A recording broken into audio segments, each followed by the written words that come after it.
Dia belajar di bawah lampu jalan karena rumahnya tak berlistrik. Dihina karena baju luluhnya. Tapi dengan buku bekas dan pemikiran yang cerdas, dia mengalahkan ribuan pesaing.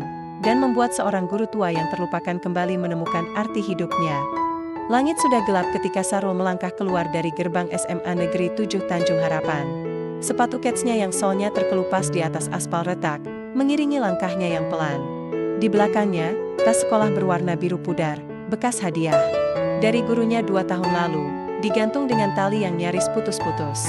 Ia tidak naik angkot, tidak seperti teman-temannya yang berhamburan menuju halte sambil tertawa. Sarul berjalan. Jarak rumahnya dari sekolah memang jauh, 2 jam berjalan kaki jika tidak capek, 1 jam jika berlari. Tapi dia tidak pernah mengeluh. Saya sudah terbiasa, angin malam mulai berhembus, membawa aroma tanah basah dari sawah yang baru diairi. Kampungnya, Kampung Cempaka, terletak di ujung kota, jauh dari pusat perbelanjaan dan lampu-lampu gemerlap. Di sini, listrik sering mati, jalan berlubang, dan rumah-rumah kebanyakan terbuat dari kayu dan seng. Rumah Sarul adalah salah satu yang paling kecil. Gubuk kayu beratap seng bocor, berdinding papan yang sudah lapuk dimakan rayap. Di depannya tumbuh pohon jambu yang dulu ditanam ayahnya, kini hanya tinggal batangnya. Sarul masuk pelan. Ibunya, Bu Rini, sedang duduk di kursi rotan yang sudah reot, menghitung uang hasil jualan gorengan hari itu. Hanya ada 3 lembar 5.000 dan beberapa koin. Pulang, nak? Tanya ibunya lembut, meski matanya terlihat lelah. Iya, Bu, ayah belum pulang. Masih narik. Hujan tadi, mungkin sepi penumpang. Sarul mengangguk. Ia meletakkan tas di sudut kamar yang juga berfungsi sebagai ruang tamu, dapur, dan tempat tidur. Ia melihat jam dinding yang berdetak pelan. Pukul 18.30. Waktu yang ia tunggu. Token listriknya ada, Bu? Ibu menggeleng. Belum sempat beli. Nanti kalau ayah pulang, mungkin bisa. Sarul tidak kecewa. Ia sudah terbiasa. Ia tas membukanya, mengeluarkan buku fisika kelas 11 yang sampulnya sudah sobek, lalu mengambil pena dan buku tulis tipis yang halamannya sudah penuh coretan. Mau belajar di luar lagi, Bu? Ayah. Di bawah lampu jalan. Di sana terang. Ibunya menghela napas. Hari-hari, NAK. Jangan terlalu larut. Dan bawa jaket, angin malam dingin. Sarul menggenggak, lalu keluar lagi. Ia melintasi jalan kampung yang gelap, hanya diterangi cahaya redup dari rumah-rumah yang masih memiliki listrik. Sampai di ujung gang, ia tiba di tempat yang selalu jadi kelasnya, setiap malam, di bawah lampu jalan dekat warung kopi Pak Jono. Lampu itu kuning, redup, tapi cukup terang untuk membaca. Di sana, sudah ada beberapa anak kecil yang main kelereng, dan 2 orang bapak yang minum kopi sambil main catur. Sarul duduk di trotoar, menyandarkan punggung ke tiang lampu, lalu membuka bukunya, gerak parabola. Ia membaca dengan serius. Matanya menyampaikan setiap kalimat, setiap rumus. V, G, theta, T. Ia mencatat di buku tulisnya, lalu mencoba menyelesaikan soal latihan. Tiba-tiba, suara tawa keras memecah konsentrasinya. Wah, siapa NIH yang belajar di bawah lampu jalan? Anaknya nggak punya listrik di rumah ya? Sarul menoleh. 3 siswa dari kelasnya, Raka, Dina, dan Andi, berdiri sambil tertawa. Mereka baru pulang dari les privat di kota. Belajar di trotoar? Lucu banget. Nanti kalau hujan, bisa semua bukunya, kata Dina sambil menyutap mulut. Sarul tidak menjawab. Ia hanya menunduk, melanjutkan tulisannya. Raka mendekat, menginjak ujung bukunya. Kamu pikir bisa juara kelas gitu? Lo lihat aja baju lo, lusuh, bau keringat. Masa belajar di tempat kayak gini mau jadi ilmuwan? Mau jadi tukang ojek aja susah. Sarul mengangkat kepala. Matanya tajam, tapi tenang. Saya belajar bukan untuk pamer. Saya belajar karena saya ingin tahu. Raka tertawa. Mau tahu apa? Remes? Jatuh cinta? Atau cara nyambungin listrik pakai kabel sambungan? Tawa mereka menggema. Sarul diam. Ia menarik bukunya perlahan, lalu kembali membaca. Raka dan teman-temannya pergi, masih tertawa. Warung kopi kembali tenang, tapi Sarul tidak merasa kecil. Di hatinya, ada api yang tak pernah padam. Pukul 21. Hujan mulai turun. Ringan dulu, lalu deras. Anak-anak berlari pulang. Pak Jono menarik meja ke dalam warung. Sarul buru-buru menutup bukunya dengan plastik, lalu memeluknya erat-erat. Ia duduk menyusut di bawah tiang lampu, menunggu hujan reda. Tiba-tiba, sesuatu terjadi di sana. Bukan udara.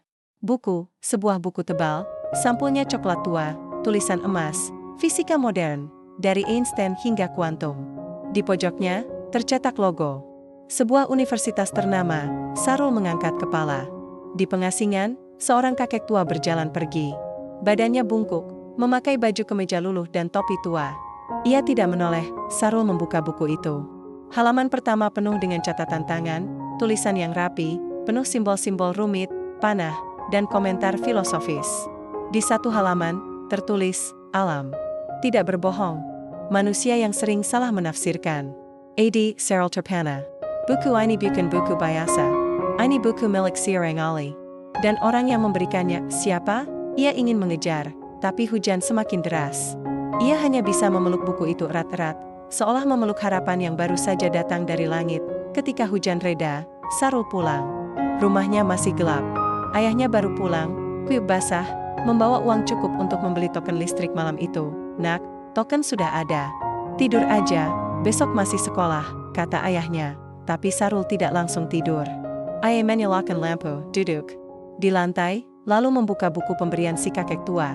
Ia membaca satu halaman, lalu berdoa, lalu 5. Konsep-konsep yang bahkan belum diajarkan di sekolah, relativitas khusus, dualitas gelombang partikel, entropi. Tapi dia mengerti. Perlahan, seperti membuka pintu ke dunia lain, pukul 23.30. Token listrik mati lagi. Sarul tidak marah. Ia tersenyum. Ia menyimpan buku itu di dalam tas, rapat-rapat. Lalu ia berbisik pada dirinya sendiri, besok, aku akan mencari dia. Keesokan harinya, Sarul datang lebih awal ke sekolah. Ia mencari-cari kakek tua. Tapi tidak ada. Ia bertanya ke penjaga. Sekolah. Oh, maksudmu Pak Dharma? Guru pensiunan.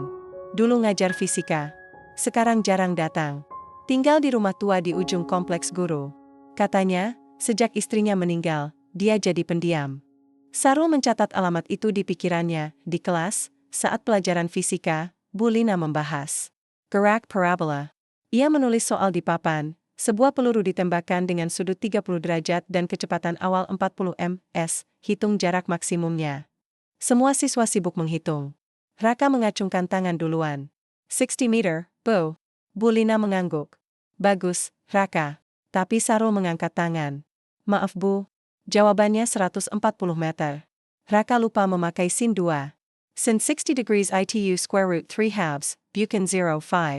Kelas hening, Bu Lina memeriksa. Wajahnya berubah. Sarul, benar kamu benar. Raka memandang Sarul dengan kesal. Nggak mungkin kamu bisa lebih cepat dari saya. Kamu kan tidak punya les? Sarul hanya tersenyum. Kesel. Saya belajar di bawah lampu jalan. Beberapa siswa tertawa. Tapi kali ini, tawa itu tidak terlalu keras. Ada yang mulai menatap Sarul dengan rasa ingin tahu. Di akhir jam, Bu Lina memanggil Sarul. Kamu belajar dari mana? Buku itu sangat sulit. Sarul ragu sebentar. Lalu dia berkata, dari buku. Dan, dari seseorang yang mengajari saya diam-diam. Bu Lina mengernyit. Siapa? Saya belum tahu namanya. Tapi saya akan mencarinya. Bu Lina diam. Ia melihat Sarul, lalu ke arah jendela, ke langit biru yang luas. Entah kenapa, dia merasa ada sesuatu yang besar sedang tumbuh. Dari tempat yang paling tidak terduga, malam itu, Sarul kembali ke bawah lampu jalan. Ia membawa buku fisika modern. Ia menulis di halaman kosong, terima kasih, Pak. Saya akan membuktikan bahwa harapan itu nyata. Saya akan menjadi ilmuwan. Dan suatu hari, saya akan membuat Anda bangga. Angin berhembus. Lampu jalan berkedip. Dan di kejauhan, dari balik pepohonan, seorang kakek tua berdiri diam, memandang dari jauh. Ia tersenyum. Untuk pertama kalinya dalam 20 tahun, jantung berdebar kembali, bersambung, di dunia yang sering menilai dari penampilan, ada yang tetap bersinar. Karena cahayanya bukan dari lampu, tapi dari dalam jiwa. Hujan turun lagi malam itu. Lembut, seperti bisikan langit. Sarul duduk di bawah lampu jalan yang sama, sambil memeluk buku fisika modern erat-erat di dadanya, takut seolah hujan akan menghapus tinta harapan yang baru ditemukannya. Dia tidak membaca malam ini. Ia hanya menatap nama yang tertulis di halaman pertama, Ed, inisial yang terus menghantui pikiran sejak kemarin. Siapa dia? Sarul tahu buku ini bukan sembarang buku. Isinya jauh melampaui kurikulum SMA. Di dalamnya, Ada penjelasan tentang relativitas Einstein yang ditulis dengan bahasa yang indah, seperti puisi ilmiah. Ada diagram eksperimen yang rumit, tetapi diberi catatan kecil, bayangkan elektron bukan sebagai bola, tetapi sebagai kemungkinan yang menari. Dan di setiap halaman, tangan yang sama, tulisan miring, rapi, penuh kehati-hatian, telah memberi komentar, pertanyaan, bahkan kutipan dari para filsuf. Sains tanpa rasa ingin tahu adalah hafalan. Rasa ingin tahu tanpa sains adalah khayalan. Sarul merasa seperti menemukan harta karun. Tapi lebih dari itu, dia merasa seperti sedang dibimbing. Pagi berikutnya, sebelum matahari terbit, Sarul sudah berdiri di depan rumah tua di ujung kompleks guru. Rumah itu tersembunyi di balik rimbunnya pohon mangga dan jambu. Pagar besinya berkarat, atapnya bocor, dan jendelanya tertutup rapat. Di depannya, tergantung papan kayu usang, D. Arman, Fisika. Inilah rumah Pak Dharma, Sarul mengetuk pelan. Tidak ada jawaban. Ia mengetuk lagi, lebih keras. Masih hening. Dia menangguk, pukul 7 pejai, pintu terbuka perlahan. Pak Dharma muncul, memakai kemeja luluh dan celana panjang yang sudah pudar. Matanya tajam, tapi lelah. Ia menatap Sarul, lalu mengambil buku di tangannya. Kamu datang. Dia, suara serak, seperti jarang dipakai. Sarul mengangguk. Saya ingin mengembalikan buku ini, Pak. Terima kasih. Tapi, saya juga ingin tahu. Mengapa Bapak memberikannya kepada saya? Pak Dharma diam sejenak. Lalu, tanpa kata, ia membuka pintu lebih lebar. Mesak. Rumah Pak Dharma ternyata penuh buku. Dari lantai ke langit-langit, rak-rak kayu penuh dengan buku-buku tebal berbahasa Indonesia, Inggris, bahkan Jerman dan Prancis. Di meja, terbuka sebuah buku tulis berisi rumus-rumus rumit. Di dinding, tergantung foto-foto lama, seorang pria muda berjas laboratorium, berdiri di depan papan tulis penuh simbol, diiringi tepuk tangan dari orang-orang berdasi. Ini saya, 30 tahun lalu. Kata Pak Dharma, mengikuti pandangan Sarul. Dulu, saya dosen peneliti, bahkan pernah mewakili Indonesia pada konferensi sains di Jerman. Sarul tersenggang. Lalu, kenapa Bapak pensiun? Pak Dharma tersenyum tipis. Karena aku gagal. Sangat gagal. Ia duduk di kursi kayu yang sudah retak. Saya sedang teori tentang energi gelap, cara mengumpulkannya untuk sumber energi bersih. Eksperimennya besar. Butuh dana, dukungan, waktu. Saya dapat semuanya. Tapi di menit terakhir, sesuatu yang salah. Reaktor mini saya meledak. Tidak. Ada korban jiwa, tapi reputasi saya hancur. Dituduh gegabah, ambisius, tidak ilmiah. Saya membongkar diri. Kembali ke sini. Menyendiri. Sarul menatapnya. Tapi, Bapak masih mencintai ilmu pengetahuan kan? Pak Dharma menatap buku-buku di rak. Sains tidak pernah meninggalkanku. Saya hanya meninggalkan dunianya. Ia menoleh ke Sarul. Tapi kamu seperti saya dulu. Hanya bedanya, kamu punya sesuatu yang saya hilang, harapan. Sarul kembali ke rumah dengan hati berdebar. Ia membawa 2 buku baru dari Pak Dharma, Fisika Kuantum untuk Pemula dan Relativitas Tanpa Matematika. Juga, sebuah pesan, kalau kamu ingin belajar, datang setiap hari setelah sekolah. Tapi jangan cerita ke siapa-siapa. Sarul mengangguk. Ini adalah rahasia mereka. Hari-hari berlalu. Setiap sore, setelah sekolah, Sarul pergi ke rumah Pak Dharma. Mereka tidak belajar seperti guru dan murid. Mereka berdiskusi. Seperti 2 ilmuwan yang saling menguji ide. Bayangkan, Sarul, kata Pak Dharma suatu hari, jika waktu itu bisa melambat. Jika kamu naik roket mendekati kecepatan cahaya, 1 jam bagimu bisa jadi 10 tahun bagi orang di bumi. Apakah itu berarti kamu bisa melompat ke masa depan? Sarul berpikir. Tapi tidak bisa kembali ke masa lalu? Belum ada teori yang membuktikan. Tapi sains bukanlah soal jawaban. Sains adalah soal pertanyaan. Sarul mulai mencatat. Ia membuat buku catatan khusus, catatan dari rumah Pak Dharma. Di sana, ia menulis semua yang dipelajari, ditambah pertanyaan-pertanyaannya sendiri. Kadang Pak Dharma tidak bisa menjawab. Tapi dia tersenyum. Bagus. Itu berarti kamu sudah melewati gurumu. Di sekolah, perubahan mulai terasa. Saat pelajaran fisika, Bu Lina memberi soal tentang hukum kekekalan energi. Raka menjawab dengan cepat. Tapi salah. Dina mencoba, tapi bingung. Sarul mengangkat tangan. Ada 2 cara menyelesaikan ini, Bu, katanya. Yang pertama, pakai rumus energi kinetik dan potensial. Tapi yang kedua, lebih elegan, pakai prinsip simetri. Jika sistem tidak berubah terhadap waktu, maka energi kekal. Ini dari teorema Noether. Kelas terdiam, Bu Lina merawat. Teorema Noether? Kamu belajar dari mana? Sarul hampir menyebut nama Pak Dharma. Tapi dia ingat pesan, jangan cerita ke siapa-siapa. Dari buku, Bu, saya baca sendiri. Raka tertawa. Teorema Noether? Lo ngeles juga, Sar? Atau lo hafal dari internet? Sarul hanya tersenyum. Saya tidak punya internet, Raka. Saya punya buku. Tawa Raka menghilang, namun, tidak semua guru. Percaya, Pak Budi, guru kimia, memanggil Sarul setelah kelas. Kamu sering jawab soal sulit. Tapi kamu tidak pernah ikut les. Tidak punya laptop, tidak pernah ke bimbel. Bagaimana mungkin kamu tahu semua ini? Sarul menjawab jujur. Saya belajar sendiri, Pak. Sendiri? Di mana? Di bawah lampu, jalan, dan kadang di rumah guru pensiunan. Pak Budi mengerutkan dahi. Pak Dharma? Yang jarang bicara itu? Katanya dia sudah gila. Tidak bisa ngajar lagi. Sarul merasa seperti ditusuk. Dia tidak gila, Pak. Dia sangat pintar. Pak Budi tertawa kecil. Anak miskin yang dibiming guru gila. Lucu juga. Sarul pergi dengan Hari Perry. Tapi dia tidak menyerah. Suatu malam, saat hujan turun deras, Sarul tetap datang ke rumah Pak Dharma. Ia basah kuyup. Tapi ia membawa sesuatu, roti tawar dan teh celup yang dibeli dari uang jajannya, untuk Bapak, katanya. Terima kasih sudah mengajar saya. Pak Dharma menjawab, Mama. Lalu, pelan-pelan, air mata mengalir di pipinya yang keriput. Sudah 20 tahun, tidak ada yang datang ke rumah saya membawa hadiah. Sudah 20 tahun, tidak ada yang percaya saya masih bisa mengajar. I am memeluk Sarul. Erat. Seperti seorang ayah yang menemukan putranya setelah lama hilang. Kamu seperti anak yang seharusnya aku miliki, bisiknya. Beberapa hari kemudian, Sarul menemukan sesuatu yang mengejutkan. Di perpustakaan sekolah, ia mencari buku tentang teori kuantum. Ia menemukan satu buku tipis, berdebu.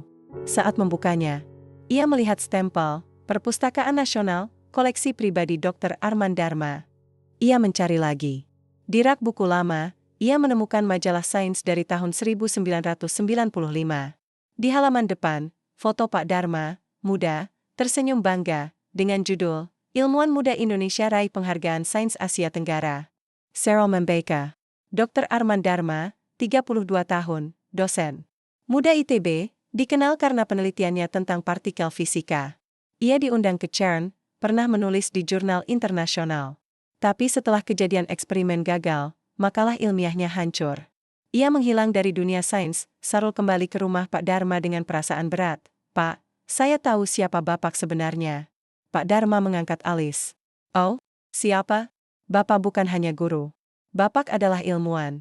Salah satu yang terbaik. Pak Dharma tertawa getir. Dulu, sekarang, hanya pensiunan yang tinggal di rumah reot, mengajar anak miskin di bawah hujan. Tapi Bapak masih mengajar. Dan saya merasa seperti sedang belajar dari legenda. Pak Dharma memperhatikan lama. Lalu, Pelin, ia berkata, kalau kamu teras seperti ini, Sarul, suatu hari, orang-orang akan berkata, ada seorang anak miskin yang belajar di bawah lampu jalan. Dan dia mengubah dunia. Malam itu, Sarul kembali ke tempatnya belajar. Lampu jalan menyala. Ia duduk, membuka buku catatannya. Di halaman terakhir, ia menulis, hari ini, aku tahu siapa guruku. Dia bukan sekadar orang tua yang baik. Dia adalah seorang raksasa yang jatuh. Tapi aku percaya, dari debu seorang raksasa, bisa tumbuh bunga yang lebih indah. Angin berhembus. Daun jambu bergetar. Dan di perselingkuhan, dari balik tirai rumah tua, seorang kakek tua menatap ke arah lampu jalan, sambil memegang foto istrinya yang telah tiada. Untuk pertama kalinya dalam 2 dekade, ia merasa, hidup, terkadang, seorang guru tidak mengajar di kelas. Ia mengajar di hari. Dan seorang murid tidak belajar dari buku. Ia belajar dari harapan. Pagi itu, udara sekolah terasa berbeda. Poster besar tergantung di depan kantor, pengumuman, seleksi calon peserta Olimpiade Sains Nasional, OSN, tingkat kabupaten, di bawahnya tertera daftar mata pelajaran, fisika, kimia, biologi, matematika. Dan di pojok kanan bawah, logo pemerintah daerah berwarna emas, siswa-siswa berkerumun. Ada yang berteriak gembira, ada yang cemas, ada yang langsung mengambil foto untuk dikirim ke grup WhatsApp keluarga. Sarul berdiri di pinggir, memandang dari kejauhan. Ia tahu OSN adalah jalan satu-satunya menuju dunia yang lebih luas, beasiswa, universitas, kesempatan untuk keluar dari kemiskinan. Tapi dia tidak berharap terlalu tinggi. Ia tahu siapa dirinya, anak miskin, baju luluh, sepatu bolong, rumah tanpa listrik, tapi di dalam hatinya, ada suara kecil yang berbisik, kamu bisa. Suara itu berasal dari Pak Dharma, dari buku-buku tua, dari malam-malam di bawah lampu jalan, di kelas, Bu Lina, wali kelas sekaligus guru fisika, berdiri di depan. Anak-anak, OSN bukan main-main. Ini ajang bergengsi. Hanya yang terbaik yang bisa mewakili sekolah. Kita hanya boleh mengirim 3 siswa per bidang. Untuk fisika, saya sudah berdiskusi dengan Pak Kepala Sekolah. Kita akan adakan uji coba internal minggu depan. Nilai tertinggi akan dipilih. Raka langsung angkat tangan. Bu, saya sudah les OSN selama setahun. Bapak saya bayar 2 juta per bulan. Saya pasti lolos kan? Bu Lina tersenyum. Kita lihat dulu hasil uji coba, Raka. Dina menimpali, aku juga ikut pelatihan online dari Jakarta. Ada simulasi soal nasional tiap minggu. Semua mata tertuju pada mereka, anak-anak dari keluarga mampu, punya akses, punya dukungan. Sarul hanya duduk diam, menulis catatan dari buku Pak Dharma tentang prinsip aksi minimum, konsep yang bahkan belum diajarkan di kelas, tapi Raka melihatnya. Sarul, kamu ikut uji coba juga? Bidai PA? Kamu kan nggak punya buku OSN, nggak punya internet, nggak punya les.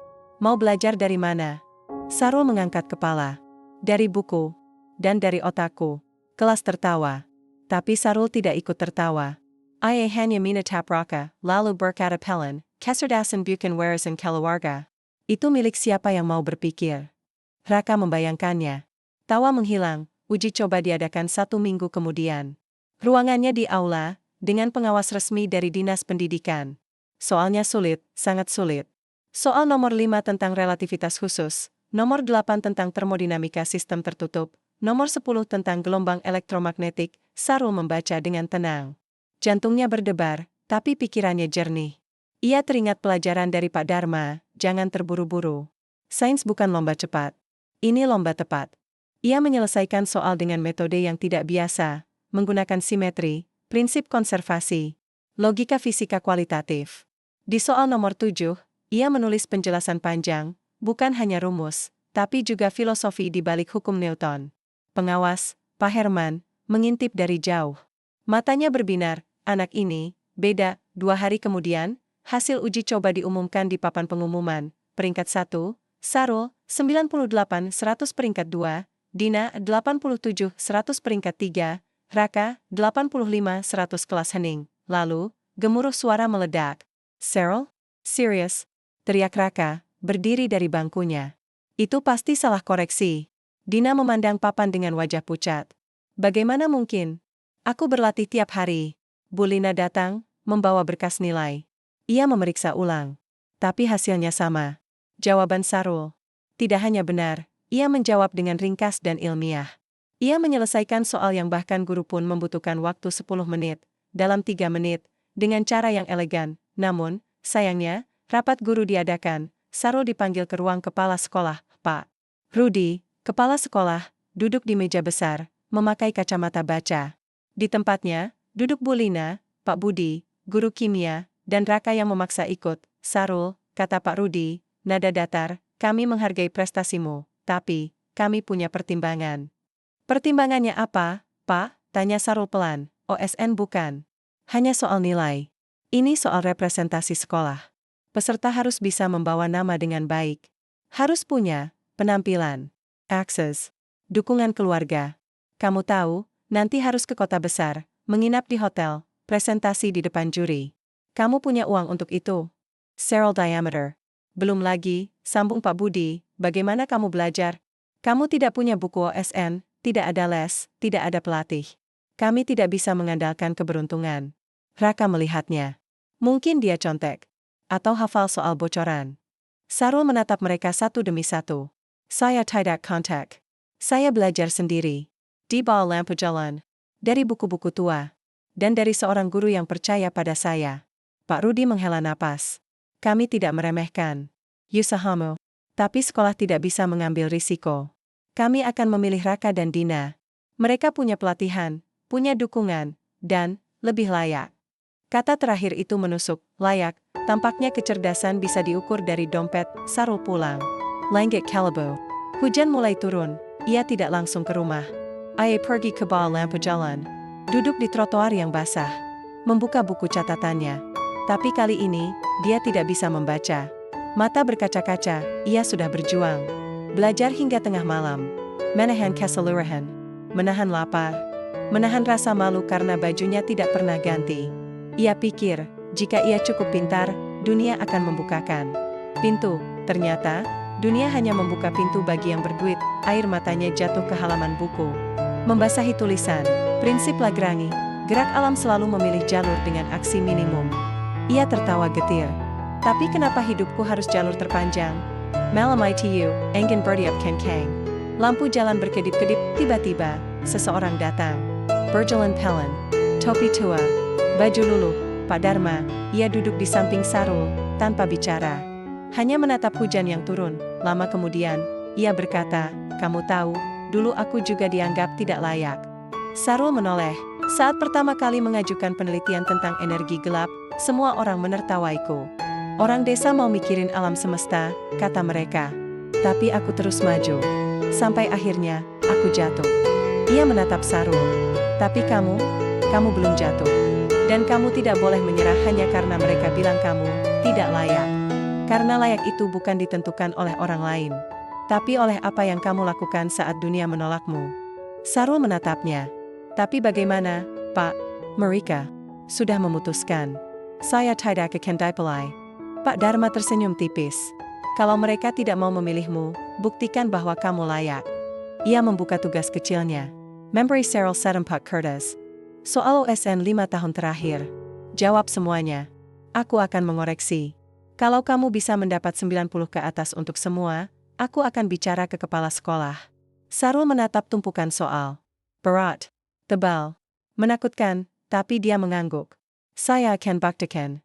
Hari-hari berikutnya, Sarul seperti robot. Bangun jam 4 pagi, bantu ibu, sekolah, pulang, bantu ayah, lalu malam, belajar. Hujan atau panas. Ayah duduk di bawah lampu jalan. Kadang-kadang Pak Dharma datang membawa teh dan roti. Kadang-kadang, hanya suara jangkrik yang menemani. Ia menyelesaikan satu soal, lalu dikoreksi Pak Dharma. Salah? Ulang. Benar? Lanjut, di soal nomor 12 eksperimen simulasi, ia membuat sketsa alat dari kardus dan karet, lalu menjelaskan prosedurnya. Dengan detail. Pak Dharma tercengang, ini tingkat juri nasional. Sarul tidak peduli. Ia hanya ingin satu hal, dipercaya. Seminggu kemudian, Pak Dharma datang ke sekolah. Tanpa undangan. Tanpa janji, ia masuk ke ruang rapat guru, membawa peta coklat. Pak Rudi, katanya, dengan suara tegas, saya ingin bicara tentang Sarul. Semua guru terkejut. Pak Dharma yang selama ini diam, tiba-tiba muncul. Saya tahu kalian meremehkan dia, tapi saya tahu siapa dia. Dan saya tahu siapa saya. Ia membuka peta. Di dalamnya, foto-fotonya masa muda, di CERN, di konferensi, dengan penghargaan sains. Ia menunjukkan KTP, SK pensiun, surat rekomendasi dari LIPI, saya Dr. Arman Dharma. Mantan peneliti utama Pusat Penelitian Fisika. Dan saya berkata, Sarul adalah bakat paling luar biasa yang pernah saya temui seumur hidup saya. Guru-guru terdiam. Kalau kalian tidak memilih dia, bukan dia yang kalah. Tapi sekolah ini yang kehilangan kehormatannya. Pak Rudi menunduk. Tapi, bagaimana dengan presentasi? Akses? Biaya? Saya yang tanggung. Saya punya tabungan. Dan saya akan membimbing dia. Sampai dia siap. Hening, Bulina angkat suara. Saya setuju. Nilainya tertinggi. Itu fakta. Lama kemudian, Pak Rudi menghela napas. Baik, Sarul, ikut bol. Kabar itu menyebar, Sarul tidak menangis. Ayahnya duduk di bawah lampu jalan, memandang langit malam, bintang-bintang bersinar. Di tempatnya, Pak Dharma duduk, tersenyum. Ini bukan akhir, Sarul, bisiknya. Ini baru awal. Sarul mengangguk. Terima kasih, Pak. Untuk segalanya. Enggan. Berembes. Dan di bawah cahaya lampu yang redup, dua jiwa yang pernah diremehkan, kini bersama, menuju sesuatu yang lebih besar dari mereka berdua. Kadang-kadang, satu orang yang percaya pada kita, bisa mengubah seluruh arah hidup. Dan terkadang, harapan bukan datang dari kemewahan, tetapi dari seorang guru tua yang duduk di bawah hujan, membawa buku dan keyakinan. Hujan turun deras sepanjang malam. Angin menerbangkan daun-daun kering, dan lampu jalan di depan warung Pak Jono berkedip-kedip, seolah kehabisan tenaga. Di bawahnya, Sarul duduk menyusut, memeluk tas plastik yang berisi tumpukan soal OSN dan buku catatannya. Tubuhnya basah, tapi matanya tetap menatap tulisan yang mulai luntur karena uap air. Ia tidak pulang, karena di rumahnya, token listrik habis. Dan besok pagi, ia harus menyerahkan hasil latihan terakhirnya kepada Pak Dharma, soal eksperimen OSN tahun lalu, yang menurutnya paling sulit, ia harus menyelesaikannya. Di sini, sekarang, sejak dipilih sebagai wakil sekolah, tekanan tidak berkurang, hanya bertambah. Di sekolah, Raka dan Dina tidak lagi mengejek mereka diameter tapi pandangan mereka tajam. Dina berkata pelan saat istirahat, kasihan, sekolah kita diwakili oleh anak yang bajunya bau lembab. Raka tertawa. Beberapa siswa ikut tertawa. Tapi kali ini, tidak semua. Ada yang mulai mengagumi Sarul. Beberapa murid dari kelas lain datang kepadanya saat istirahat. Sarul, bantu aku ngerjain soal gerak melingkar, dong. Kamu belajar dari mana sih? Aku lihat kamu selalu bawa buku tebal. Sarul hanya tersenyum. Dari guru yang baik hati. Tapi dukungan itu tidak mengubah kenyataan. Sekolah tidak memberi fasilitas. Tidak ada tambahan. Tidak ada buku OSN resmi. Tidak ada laptop untuk simulasi. Tidak ada pelatih resmi. Sementara Raka dan Dina mendapat pelatihan intensif dari guru-guru senior, Sarul hanya punya Pak Dharma dan lampu jalan malam. Ini, Pak Dharma datang membawa payung tua dan 2 bungkus nasi bungkus. Kamu gila, Sarul. Hujan begini masih di sini. Token habis, Pak. Di rumah gelap. Pak Dharma menghela napas. Ia duduk di samping Sarul, membagi payungnya. Mereka makan di hening, diiringi suara hujan dan deru angin. Selesai makan, Pak Dharma membuka peta plastiknya. Di dalamnya, soal eksperimen OSN fisika tahun lalu, analisis gerak osilasi pegas nonlinear dengan variasi massa dan amplitudo. Ini soal terberat, kata Pak Dharma. Bukan karena rumusnya, tapi karena logikanya. Juri ingin tahu, apakah kamu bisa berpikir seperti ilmuwan, bukan seperti murid? Sarul menatap soal itu lama. Lalu, ia mengeluarkan pensil dari saku. Kalau saya tidak punya alat laboratorium, saya buat sendiri. Pak Dharma mengangkat alis. Kamu serius? Serius. Keesokan harinya, Sarul pergi ke pasar. Ia membeli gelang karet, pegas bekas jam weker, kardus, benang, dan stopwatch murah dari tukang jam. Dengan cermat, ia merangkai alat eksperimen sederhana di halaman belakang rumahnya. Ayahnya heran. Nak, kamu mau bikin mainan? Ini alat uji, ya, untuk OSN. Ayahnya hanya mengangguk, lalu pergi. Tapi malam itu, Sarul melihat ayahnya diam-diam memperbaiki kardus yang rusak, agar alatnya lebih stabil. Ibunya juga membantu. Ia menyimpan kertas bekas untuk catatan, dan menyisihkan uang jajannya untuk membeli baterai. Keluarganya tidak mengerti fisika. Tapi mereka mengerti satu hal, anak mereka sedang berjuang. Setiap malam, Sarul kembali ke bawah lampu jalan. Kini, ia tidak hanya membaca buku, ia melakukan eksperimen. Ia menggantung pegas buatannya di tiang lampu, mengukur waktu osilasi dengan stopwatch, mencatat data di buku tulisnya. Kadang-kadang, Pak Jono datang membawa teh panas. Anak muda, kamu kayak profesor kecil. Sarul tertawa. Saya cuma mau belajar, Pak. Warung kopi menjadi saksi bisu perjuangannya. Anak-anak kecil yang dulunya main kelereng, kini duduk diam, memperhatikan. Dia lagi mengukur gerakan pegas, bisik seorang bocah.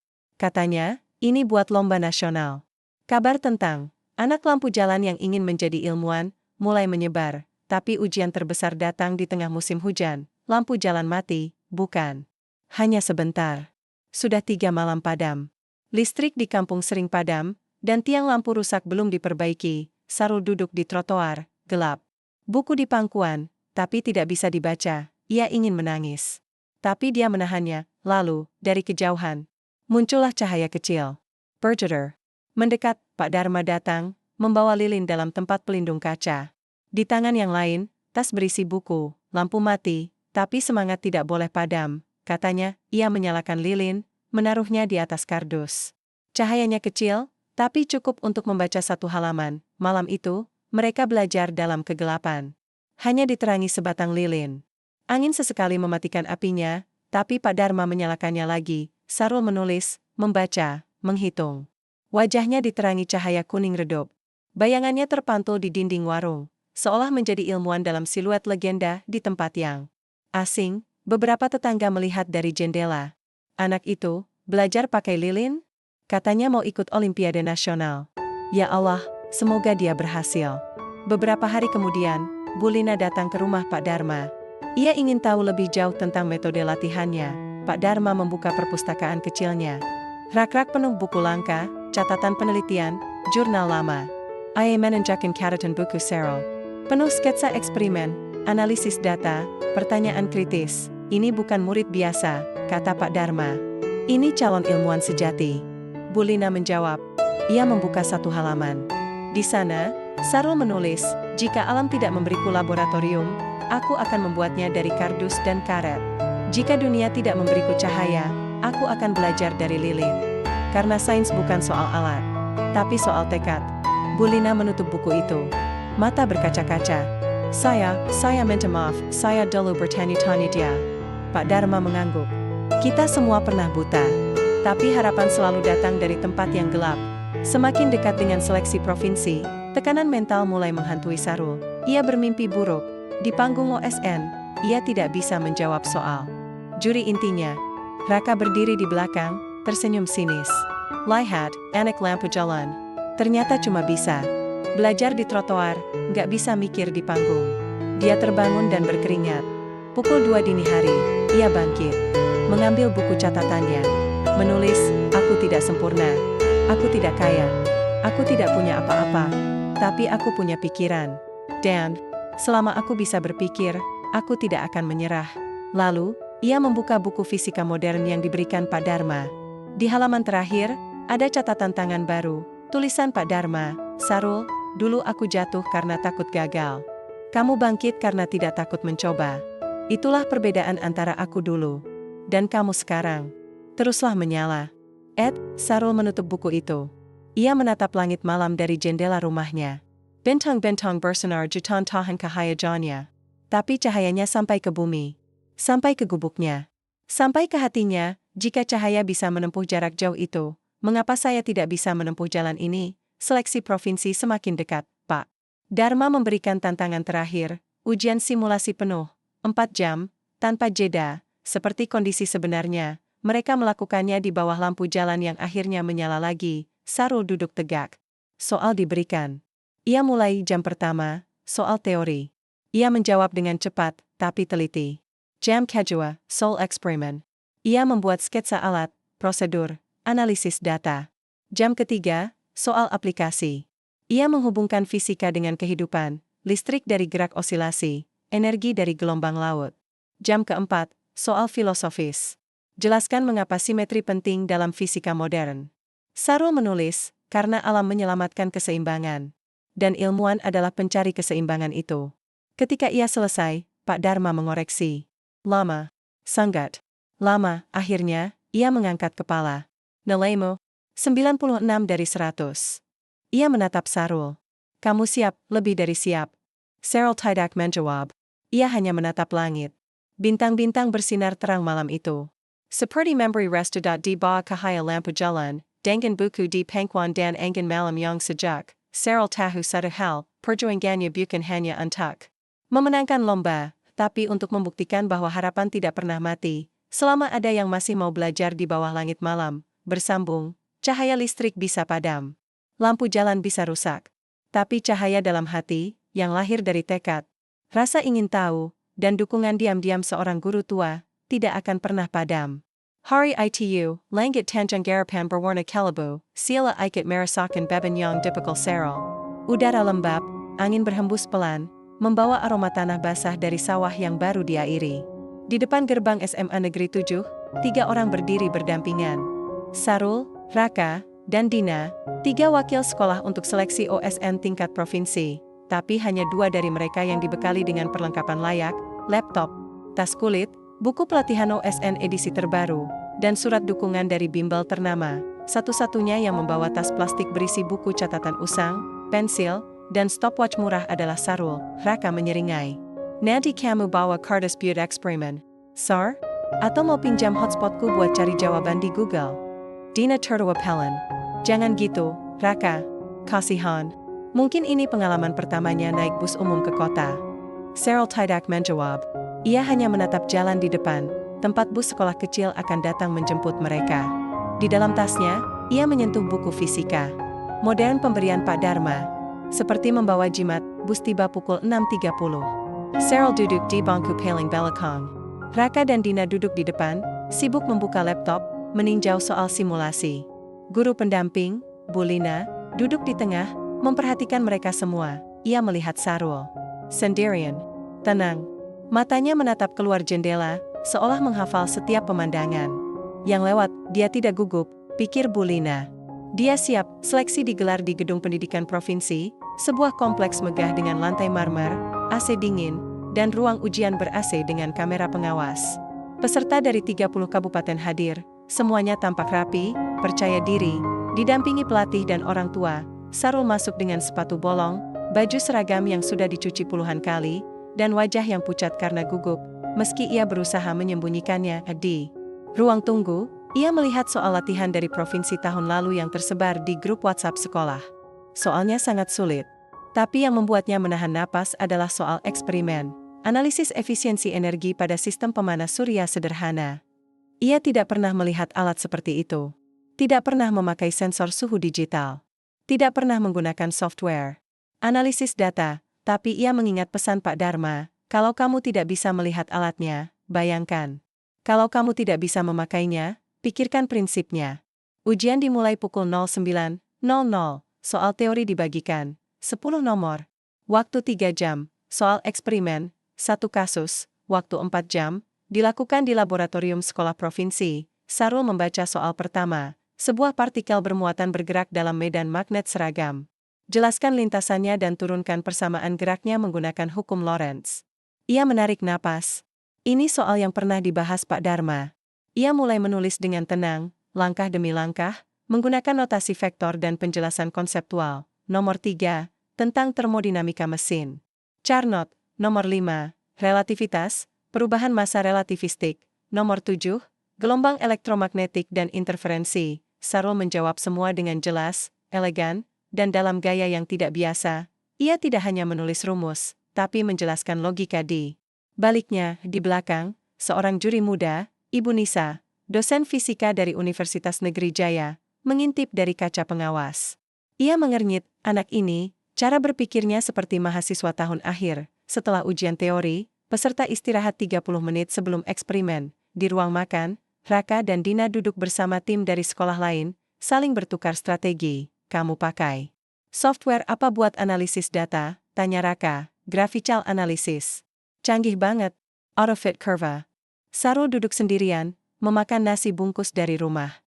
Ia melihat alat eksperimen dari kejauhan, panel surya kecil, tabung air, sensor suhu digital, komputer. Hatinya berdebar. Bagaimana kalau aku tidak bisa operasikan alatnya? Bagaimana kalau aku gagal karena tidak terbiasa? Tapi ia menutup mata. Mengingat malam-malam di bawah lampu jalan. Mengingat lilin yang menyala dalam hujan. Mengingat suara Pak Dharma, kamu bukan peserta. Kamu ilmuwan. Dan ilmuwan tidak takut pada alat. Ia menguji alat. Ujian eksperimen dimulai, peserta dibagi per kelompok kecil. Setiap meja dilengkapi alat, petunjuk, dan laptop. Sarul masuk ke laboratorium. Dungeon. Percy.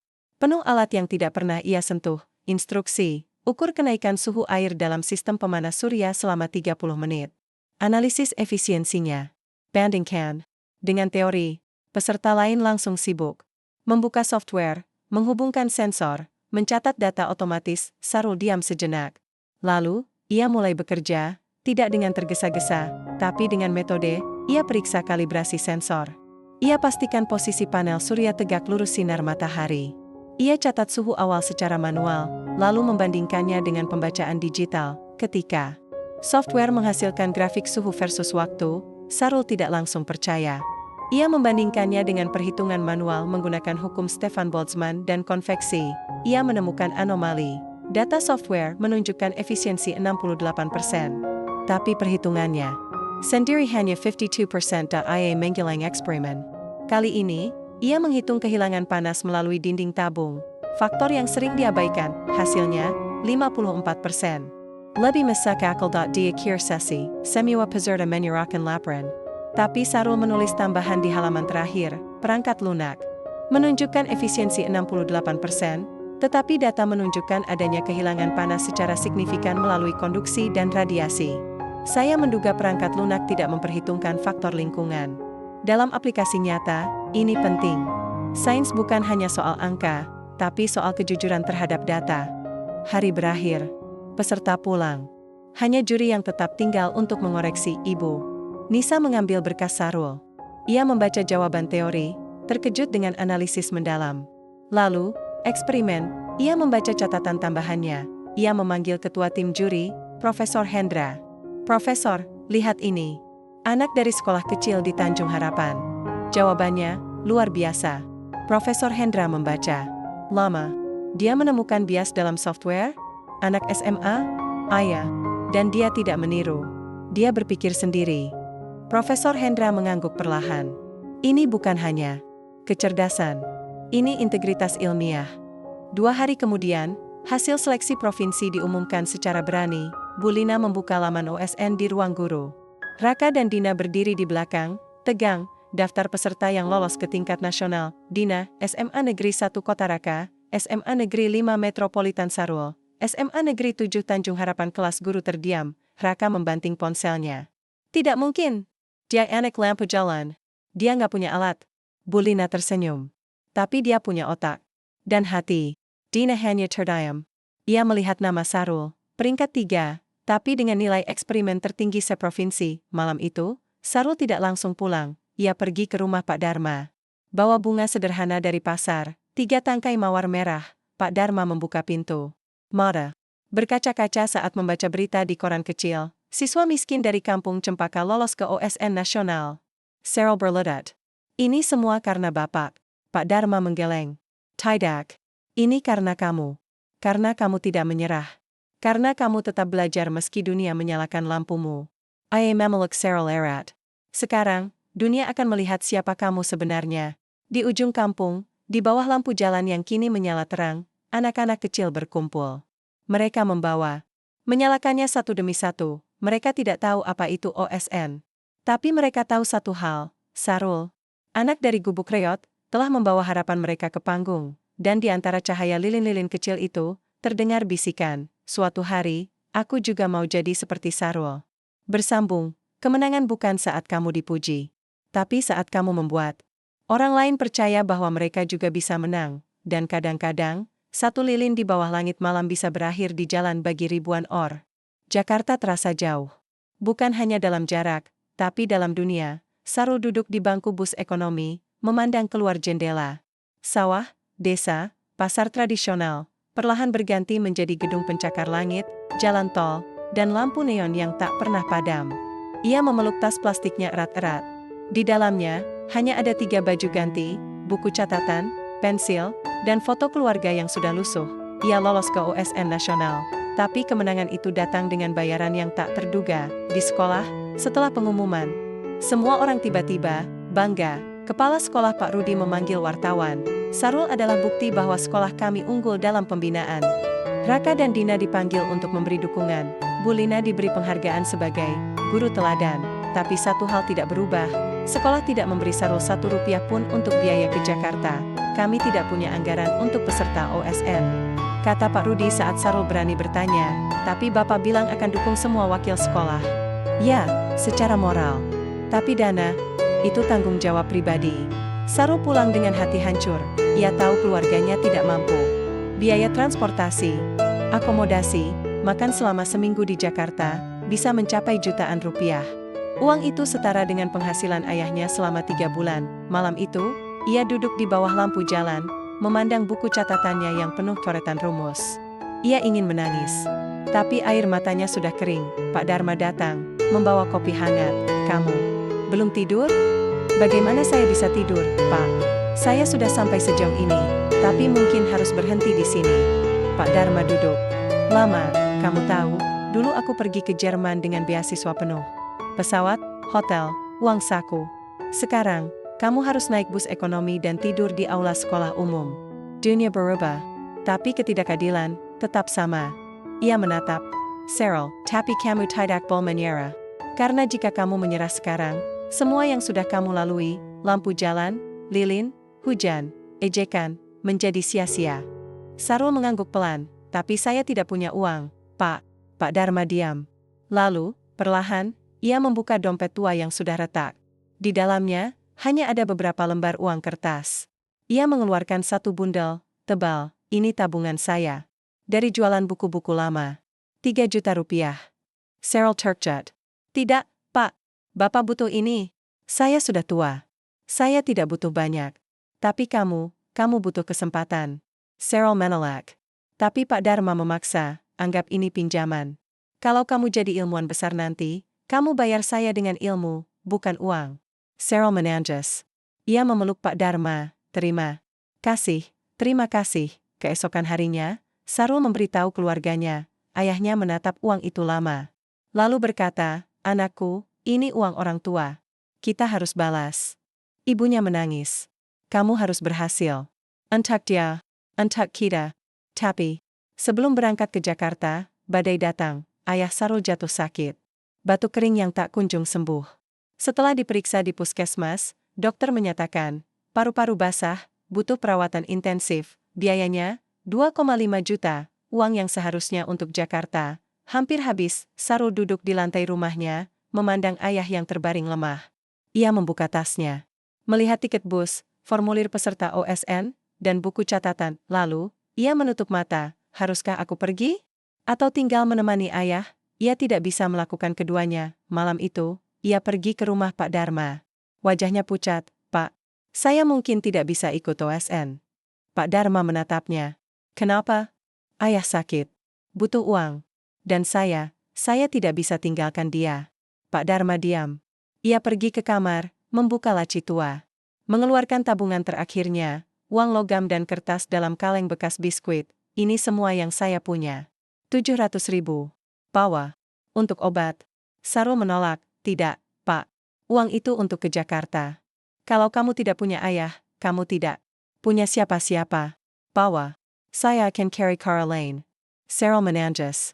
Ia menyadari, perjuangan bukan hanya soal kecerdasan, tapi soal pilihan. Keesokan pagi, Bulina datang ke rumah Sarul. Ia membawa amplop coklat. Saya dapat ini dari grup guru se-Indonesia. Saya cerita tentang kamu, tentang Pak Dharma, tentang lampu jalan. Ia menyerahkan amplop itu, ini donasi. Dari guru-guru yang terinspirasi. Totalnya, for 2 juta. Cheryl membuka perlahan. Ada uang, ada surat, untuk Sarul. Teruslah bersinar. Kamu mengingatkan saya kenapa saya jadi guru, Burina, SMAN 3 Surabaya, aku dulu juga miskin.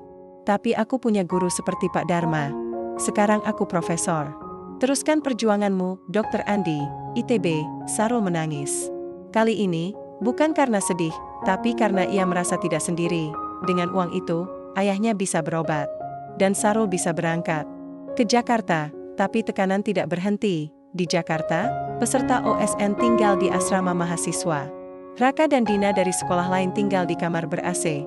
Dengan pelatih pribadi, laptop, dan akses internet cepat, Sarul tinggal di ruang serbaguna, beralas tikar, bersama peserta dari daerah terpencil lainnya. Ia tidak punya pelatih. Tidak ada les. Tidak ada dukungan resmi dari sekolah, tapi dia punya sesuatu yang tidak mereka miliki, ketenangan. Dia tidak belajar karena tekanan.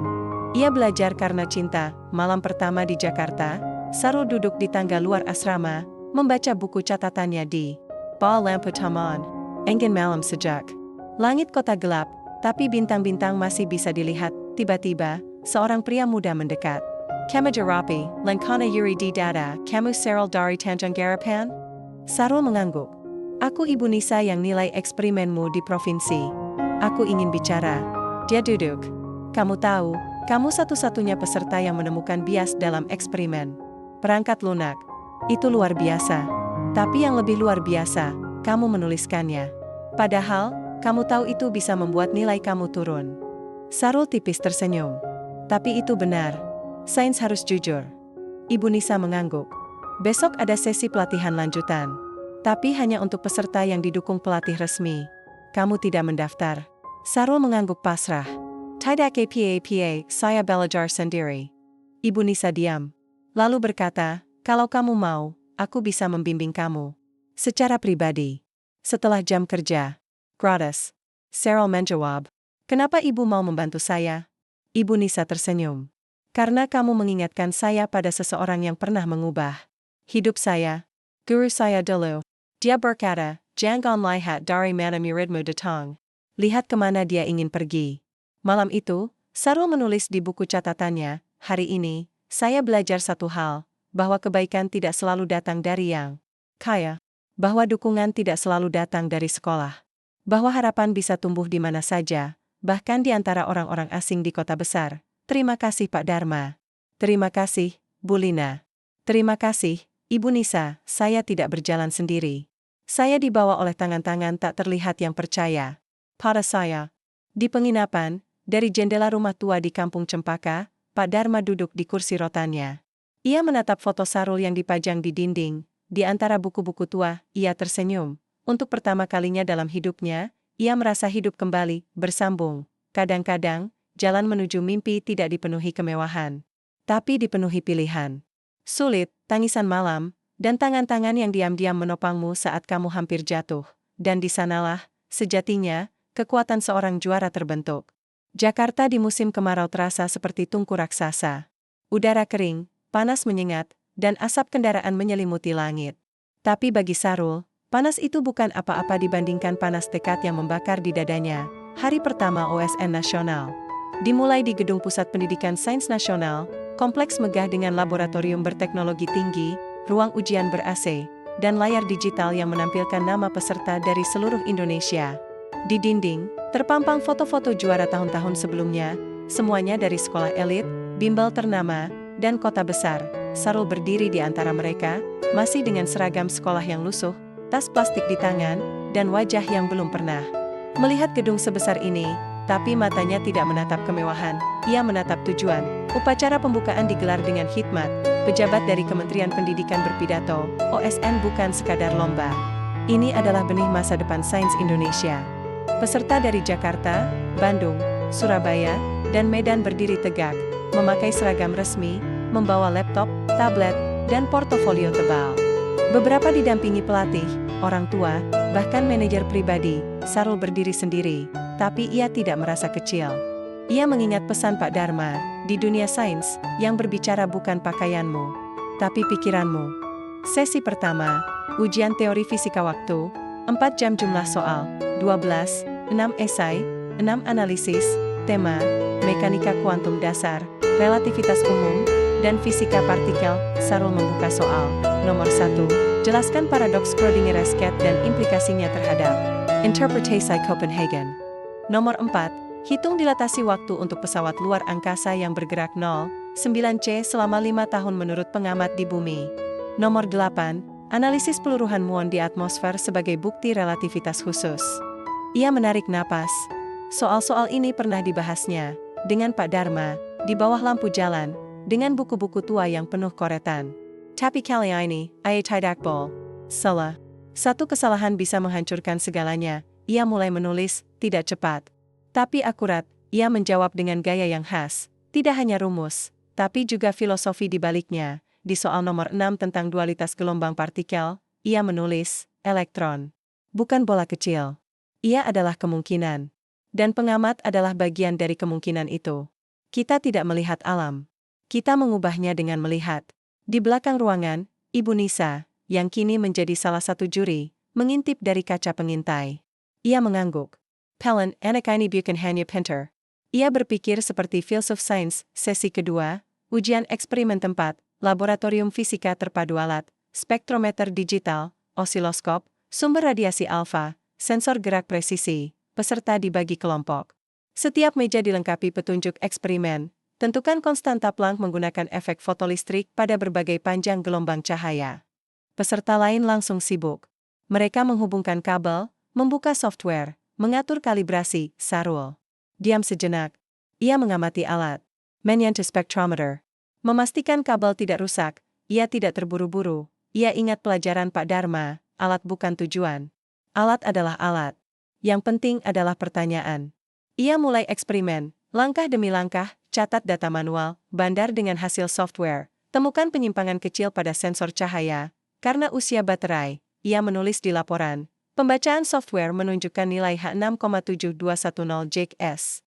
Tapi setelah koreksi kalibrasi sensor dan efek suhu, nilai yang lebih akurat adalah 6,6310 Js, sangat dekat dengan nilai standar, 6,62610 Js. Di akhir, ia tambahkan catatan, teknologi membantu. Tapi tanpa kecermatan manusia, data bisa menipu. Juri senior, Profesor Hendra, membaca laporan itu. Matanya menyipit, ini level peneliti junior.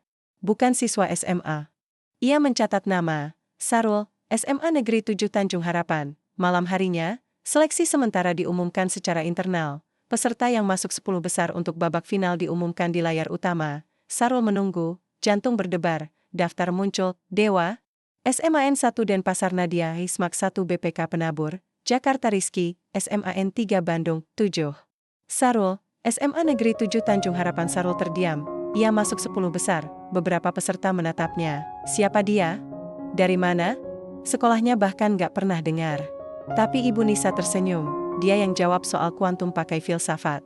Dan yang koreksi error software di eksperimen. Profesor Hendra mengangguk, dia bukan peserta. Dia penemu. Kisoken. Harinya, Sarul dipanggil ke ruang juri, seorang pria paruh baya, berjas rapi, menatapnya dari balik meja. Kamu Sarul? Iya, Pak. Saya Profesor Arif, dosen fisika ITB. Saya baca laporanmu. Kamu menyebut nama Dr. Arman Dharma di bagian referensi. Apa hubunganmu dengannya? Cyril Turkjat, beliau, guru saya. Mantan guru pensiunan. Profesor Arif menatapnya lama. Lalu berkata pelan, Dr. Arman Dharma adalah dosen terbaik yang pernah ITB miliki. Penelitinya brilian. Tapi dia menghilang setelah insiden eksperimen 20 tahun lalu. Aku adalah mahasiswanya. Dulu, ia menunduk, aku selalu menyesal. Kami semua menyalahkannya. Padahal, dia hanya berani bermimpi besar. Sarul merasa dadanya sesak. Sekarang, dia mengajarkanku. Di bawah lampu jalan. Profesor Arif menghela napas.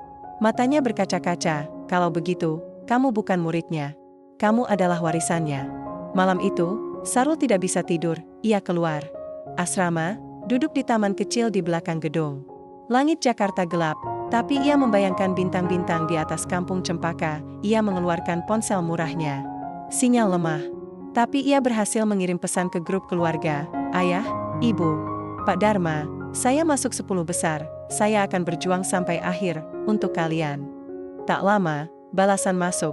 Allah Subhanahu wa Ta'ala memberkahi anakku. Kami bangga. Ibu teruskan, NAK. Ayah sudah sehat. Ayah, kamu sudah melewati ujian terberat. Tetap jujur saat dunia memintamu berbohong. Sekarang, menenglebukan untuk hidayah. Tapi untuk kebenaran. Pak Dharma. Sarul menatap langit. Di kejauhan, lampu kota berkedip-kedip. Seperti bintang buatan, tapi ia tahu, cahaya paling terang bukan datang dari kota, tapi dari gubuk kecil di ujung kampung, dari lilin di bawah hujan, dan dari seorang guru tua yang kembali menemukan arti hidupnya. Keesokan pagi, sebelum final dimulai, seorang jurnalis datang mewawancaranya. Sarul, kamu berasal dari keluarga miskin, sekolah biasa, tidak punya les. Apa rahasiamu? Sarul tersenyum, saya hanya seorang guru yang percaya pada saya. Dan saya punya pertanyaan yang tidak pernah berhenti. Reporter itu terdiam. Lalu bertanya, siapa gurumu? Sarul menatap kamera, namanya Pak Dharma. Tapi, bagi saya, dia lebih dari guru. Dia adalah cahaya di tengah kegelapan. Video itu diunggah, dalam sehari, viral, judulnya, Anak Lampu Jalan dan Guru yang Terlupakan, bersambung. Kadang, kemenangan bukan dimulai di panggung, tapi di tempat yang gelap, sunyi, dan diabaikan. Dan kadang, seorang guru yang sudah pensiun, bisa mengubah masa depan bangsa, hanya dengan memberi satu buku pada seorang anak miskin. Jakarta berubah, bukan hanya karena cuaca atau lalu lintas, tapi karena sebuah cerita yang menyebar seperti api di musim kemarau. Anak lampu jalan menembus 10 besar OSN nasional, begitu judul berita di portal nasional yang pertama kali memuat. Kisah Cheryl. Disusul tayangan liputan singkat, wawancara di Taman Asrama, gambar gubuk reot di Kampung Cempaka, wajah Pak Dharma yang tua dan penuh keriput, serta rekaman suara pesan singkat dari ibunya, "Kami tidak punya apa-apa, Pak. Tapi, kami punya doa." Video itu ditonton jutaan kali di media sosial, tagar anak lampu jalan menjadi tren. Guru-guru membagikan ceritanya di grup WhatsApp sekolah. Mahasiswa sains menulis esai, "Saya kuliah di kampus ternama, tapi belum pernah seberani Sarul." Siorang, peneliti di Bandung berkomentar, "Kalau dulu kami menertawakan Dr. Arman Dharma, kini kami harus membungkuk pada muridnya." Sarul tidak menyadari semua ini, ia masih sibuk mempersiapkan babak final OSN, yang akan digelar 2 hari lagi, di asrama. Suasana berubah, peserta yang dulu memandangnya dengan rasa ingin tahu, kini mendekat. "Sarul, boleh aku duduk di sampingmu? Aku mau tanya soal relativitas. Kamu belajar dari mana? Aku dengar kamu gak punya internet." Cheryl tersenyum. "Dari buku. Dan dari guru yang sangat sabar." Beberapa peserta dari sekolah elit, yang dulu menganggap OSN hanya ajang untuk mereka, kini melihat Sarul dengan rasa hormat. Salah satunya, Nadia dari Jakarta, berkata, "Kamu beda. Kamu tidak belajar untuk menang. Kamu belajar karena kamu mencintai sains." Sarul mengangguk, "Kalau kamu mencintai sesuatu, keterbatasan bukan alasan untuk berhenti." Tapi tekanan tetap ada. Di hari sebelum final, panitia mengadakan sesi presentasi ilmiah, bagian dari penilaian akhir. Setiap peserta harus mempresentasikan eksperimen mereka di depan juri dan peserta lain. Sarul gugup, "Ini bukan soal rumus. Ini soal bicara di depan umum, dengan mikrofon, layar, dan ratusan mata yang menatap." Ia tidak pernah berlatih presentasi. Di sekolahnya, tidak ada pelatihan soft skill. Di rumahnya, tidak ada cermin untuk berlatih. Malam itu, ia duduk di taman, membaca catatannya, tapi pikirannya kosong. Bagaimana cara memulai? Bagaimana menghadapi pertanyaan sulit? Apa yang akan dikatakan jika suaranya gemetar? Tiba-tiba, sebuah bayangan muncul. Pak Dharma, tidak mungkin. Ia berada ribuan kilometer jauhnya. Tapi benar, itu dia, berdiri di gerbang asrama, memakai baju kemeja lusuh, topi tua, dan tas kecil di tangan. Sarul berlari. "Pak, bagaimana Bapak bisa di sini?" Pak Dharma tersenyum, "Saya naik bus malam. Butuh 18 jam. Tapi saya harus datang, kamu tidak akan presentasi sendirian." Malam itu, di ruang kosong asrama, Pak Dharma melatih Sarul. Presentasi bukan soal suara, keras, tapi soal keyakinan. Ia menyuruh Sarul berdiri di depan. "Bayangkan saya juri." "Mulai." Sarul gagap. Suaranya pelan. Gerakannya kaku. Pak Dharma menggeleng. "Kamu tidak bicara ke juri. Kamu bicara ke dirimu sendiri, tapi sains bukan milik pribadi. Sains adalah untuk dibagikan." Ia memberi contoh, berdiri tegak. Suara tenang tapi tegas. "Dulu, saya berdiri di depan 500 ilmuwan di Jerman. Saya takut. Tapi saya ingat, yang penting bukan siapa yang bicara, tapi apa yang dikatakan." Sarul mencoba lagi, dan lagi, hingga malam larut. Akhirnya, Pak Dharma mengangguk. "Sekarang, kamu siap." Hari final tiba, gedung utama dipenuhi wartawan, juri, pejabat, dan keluarga peserta. Layar besar menayangkan nama-nama 10 besar. Sarul duduk di barisan tengah, di sampingnya, Pak Dharma duduk diam, memegang tas kecil berisi buku-buku catatan lama. Sesi presentasi dimulai. Peserta tampil satu persatu, dengan slide canggih, animasi 3D, dan bahasa akademik yang rumit. Beberapa juri mengangguk kagum. Lalu, giliran Sarul. Ia naik ke panggung, tidak membawa laptop, ia hanya membawa papan tulis kecil portabel dan spidol, yang ia pinjam dari panitia. Juri terkejut, penonton berbisik, "Dia nggak pakai slide." Sarul menarik napas, ia melihat ke bawah. "Pak Dharma," mengangguk pelan, ia mulai, "Hari ini, saya akan menjelaskan bagaimana saya mengukur konstanta Planck. Dengan alat yang sederhana, dengan pikiran yang jujur, dan dengan hati yang percaya bahwa sains milik semua orang." Suara pertama pelan, tapi perlahan, menguat. Dia tidak membaca.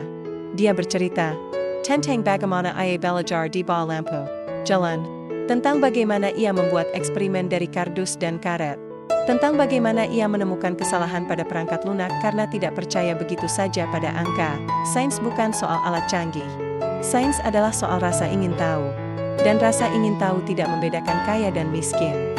Ia menulis, Rumus di papan. Menjelaskan dengan bahasa sederhana. Memberi analogi, bayangkan elektron seperti anak kecil yang bermain petak umpet. Kita tidak tahu di mana dia. Tapi kita tahu dia ada, karena kita mendengar tawanya. Gedung hening, lalu, tepuk tangan meledak, senior juri, Profesor Hendra, berdiri. Tidak hanya dia. Samuel Yuri berdiri di barisan belakang, Ibu Nisa menangis. Profesor Arif dari ITB menghapus air mata. Dan di layar besar, penonton di seluruh Indonesia menyaksikan. Seorang anak miskin sedang mengubah cara kita memandang sains. Setelah presentasi, media langsung memuat. Cheryl, bagaimana perasaanmu? Siapa yang paling berjasa dalam perjuanganmu? Apakah kamu merasa didiskriminasi karena kemiskinanmu? Sarul menatap kamera. Saya tidak ingin dilihat sebagai korban. Saya ingin dilihat sebagai seseorang yang tidak menyerah. Dan orang yang paling berjasa adalah Pak Dharma. Dia menoleh. Pak Dharma berdiri di kejauhan, mencoba kabur dari kamera. Pak Dharma, panggil Sarul. Semua mata menoleh, Pak Dharma. Menjawab. Kamera mendekat. Pak, tolong kemari, kata Sarul, suara bergetar. Tanpa Bapak, saya tidak akan berdiri di sini. Pak Dharma perlahan maju. Wajahnya penuh keriput, matanya berkaca-kaca. Kami semua tahu Bapak adalah Dr. Arman. Dharma, kata Sarul. Tapi bagi saya, Bapak bukan mantan ilmuwan yang gagal. Bapak adalah guru yang tidak pernah berhenti mengajar. Bapak adalah harapan yang tidak pernah padam. Di tengah gedung, di depan jutaan penonton, Sarul berlutut. Ia memeluk kaki Pak Dharma, tidak ada yang bergerak. Hanya suara isak tangis yang mengisi ruangan. Malam itu, di hotel sederhana tempat Pak Dharma menginap, ia duduk di depan TV. Liputan ulang tayang, murid dan guru, kisah di balik anak lampu jalan. Istrinya yang telah tiada, dulu selalu berkata, kamu terlalu keras pada dirimu sendiri, men. Gagal bukan akhir. Sekarang, dia mengerti. Kegagalannya dulu bukan akhir. Itu adalah awal dari sesuatu yang lebih besar. Ia menatap foto Sarul di koran kecil yang dibelinya. Lalu berkata pelan, terima kasih, Sarul. Kamu telah menyelamatkan hidup saya. Bersambung, kadang-kadang, seorang guru tidak tahu seberapa besar pengaruhnya. Hingga suatu hari, muridnya berdiri di panggung nasional.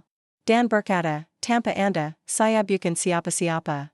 Dan di sanalah, seorang guru yang hampir mati, kembali bernapas. Pagi itu, udara Jakarta terasa berbeda. Bukan hanya karena matahari yang bersinar terang, atau angin yang berhembus lembut. Tapi karena semua mata tertuju pada satu orang, Sarul. Di hari terakhir OSN Nasional, semua peserta berkumpul di auditorium utama Pusat Pendidikan Sains, gedung megah dengan kapasitas 2.000 orang. Di barisan depan duduk pejabat menteri, ilmuwan ternama, Yuri, dan keluarga peserta. Di layar besar, tertulis, penentuan juara 1 Olimpiade Sains Nasional, Fisika, Sarul. Duduk di barisan tengah, jantung berdebar. Di sana, Pak Dharma duduk diam, memegang tas kecil berisi buku catatan tua. Dia tidak bicara. Tapi tangannya bergetar, Sarul menatapnya. Saya takut, Pak. Pak Dharma menatap lurus ke depan. Takut itu wajar. Tapi jangan biarkan takut mengalahkan harapan. Ia memukul pelan panggang Sarul. Kamu sudah menang sejak kamu tetap belajar di bawah hujan. Sekarang, biarkan dunia melihatnya. Acara dimulai dengan pengumuman nilai akhir. Tampilan layar menampilkan peringkat sementara berdasarkan gabungan nilai teori, eksperimen, dan presentasi. Peringkat 10, Rizky, Bandung peringkat 7, Nadia, Jakarta peringkat 5, Dewa, Denpasar peringkat 3, Aisyah, Yogyakarta peringkat 2, Farhan, Surabaya penonton menyediakan. Tapi semua menahan napas, karena satu nama belum disebut. Layar berhenti. Musik dramatis berhenti. Semua mata tertuju pada panggung, lalu, suara diumumkan. Juara 1 Olimpiade Sains Nasional tahun ini, nama atas, Sarul, SMA Negeri 7 Tanjung Harapan. Dunia seakan membeku, Sarul tidak langsung bangkit. Ia menatap layar. Nama Sarul berada di puncak. Dengan skor tertinggi sepanjang sejarah OSN Fisika, 96,8/100. Nilai eksperimennya sempurna. Presentasinya dinilai revolusioner, lalu, tepuk tangan meledak. Bukan sekadar tepuk tangan, tapi guncangan yang mengguncang gedung. Beberapa peserta dari sekolah elit berdiri memberi hormat. Ibu Nisa menangis. Profesor Hendra mengenggak pelan, ini bukan perjumpaan. Ini keadilan ilmiah. Sarul berdiri. Langkahnya pelan. Sepatu bolongnya menapak di lantai marmer. Baju seragamnya yang luluh terkena sorot lampu panggung. Tapi kali ini, dia tidak malu. Di tangannya, ia membawa satu hal, buku fisika modern yang dipersembahkan Pak Dharma, yang selalu menemaninya. Ia naik ke panggung. Pejabat Kementerian Pendidikan tersenyum, memberikan piala emas berbentuk atom. Medali digantungkan di ulang. Hadiah utama, beasiswa penuh ke universitas negeri terbaik, uang pelatihan, dan kesempatan magang di lembaga penelitian nasional. Tapi yang paling berharga? Pengakuan bahwa kecerdasan tidak lahir dari kemewahan. Bahwa semangat lebih kuat dari fasilitas. Bahwa seorang anak miskin bisa mengalahkan 10.000 peserta hanya dengan tekad dan buku bekas. Ketika diberi kesempatan berpidato, Sarul tidak membaca naskah. Ia menatap penonton, lalu ke arah barisan belakang, tempat Pak Dharma duduk, tersembunyi di antara bayangan. Saya tidak tumbuh di rumah besar. Saya tidak punya les privat. Saya tidak pernah melihat laboratorium sebelum OSN. Saya belajar di bawah lampu jalan. Saya membaca buku bekas. Saya membuat eksperimen dari kardus dan karet, tapi saya punya satu hal yang tidak bisa dibeli, seorang guru yang percaya pada saya. Suara gemetar. Tapi tigas, beliau tidak mengajar di kilas.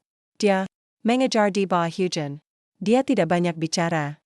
Tapi setiap katanya adalah benih harapan, namanya Pak Dharma. Tapi bagi saya, beliau adalah Dr. Arman Dharma, ilmuwan yang pernah jatuh, dan bangkit kembali melalui saya. Pak Dharma menunduk. Air mata mengalir deras, saya tidak menang sendiri. Saya menang bersama ayah yang tetap narik ojek meski sakit. Ibu yang jualan gorengan sampai malam. Guru yang diam-diam memberi buku. Dan semua orang yang pernah diremehkan, tapi tetap berjuang. Kepada kalian yang pernah mengatakan, kamu tidak layak, hari ini, saya berkata, kita layak. Karena kita tidak menyerah. Tepuk tangan tidak berhenti selama 5 menit. Beberapa peserta menangis. Juri senior berdiri memberi hormat. Dan di layar besar, muncul komentar langsung dari media sosial. Aku tadi mau menyerah kuliah karena tidak punya uang. Tapi setelah dengar ini, aku lebih lanjut. Guru saya dulu seperti Pak Dharma. Saya akan mencari beliau besok. Sarul, kamu bukan juara OSN. Kamu juara kehidupan. Malam itu, di kamar hotel sederhana, Sarul duduk bersama Pak Dharma, tidak ada pesta. Tidak ada selebrasi mewah. Hanya 2 orang, duduk di lantai, memandang piala yang masih berkilau. Pak Dharma memegang buku catatan Sarul.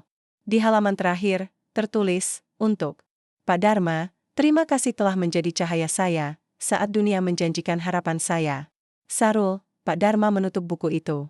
Lalu berkata pelan, kamu tahu, dulu aku berdoa agar seumur hidup berarti lagi. Aku tidak menyangka, artinya adalah kamu. Sarul menatapnya. Sekarang, Bapak mau kembali mengajar? Pak Dharma tersenyum. Tidak.